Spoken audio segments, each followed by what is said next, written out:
کراچۍ ښار کې تیرو دریو ورځو کې ترخګرو د پاکني په بسونو کې ریموټ کنټرول بمي چاودنې وکړې چې له وجې یې په مجموعي توګه 9 کسان مړه او یا نه زیات کسان ژوبل شوي دي. په دې لړ کې ترخګرو اولنی ریموټ کنټرول بمي چاودنه کراچۍ سیمې ډیفنس کې د پاکني په بس کې وکړه چې په نتیجه کې 2 کسان مړه او 30 کسان زخمیان شول. دغه شان ترخګرو لږ وخت پس په بلدیه ټاون سیمې کې د پاکني یو بل بس په نښه کړو چې له امله 2 کسان مړه او 19 کسان زخمیان شول. نن یو وری بیا ترخګرو کراچۍ سیمې کارساز کې پاکني په بس کې ریموټ کنټرول بمي چاودنه وکړه. د کومې له کبله چې پاکني 4 کسان یامین، امتیاز، رمضان او صابر مروت بشمول یو عام تن نوید اسلم د مرګ کار شو او 15 نه سیوا کسان زخمیان شول. څرګنده دی چې د پاکني په بسونو باندې 100 ورځې وړاندې شوي بمي چاودنه ذمہداري بلوچ لیبریشن فرنٹ قبول کړې ده.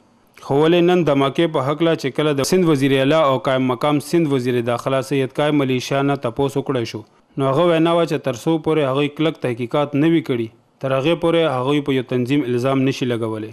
हर तरफ हमारी नज़र है, इस तरफ भी जो पॉइंट आउट किया गया कल उधर भी है, लेकिन एकदम कहना कि एक पर्टिकुलर ऑर्गेनाइजेशन क्लेम तो बेशक करे लेकिन ऑर्गेनाइजेशन डाइवर्ट भी करते हैं कि एक तरफ कहें और दूसरी तरफ, तो तवज्जो हमारी दोनों तीनों तरफ है कि कौन जिम्मेदार है. قائم علي شاه دا هم ویل چې کراچۍ ښار یو لوی ښار دی او په دې ښار کې د هر جرم مخنیوی کول ډېر ګران کار دی.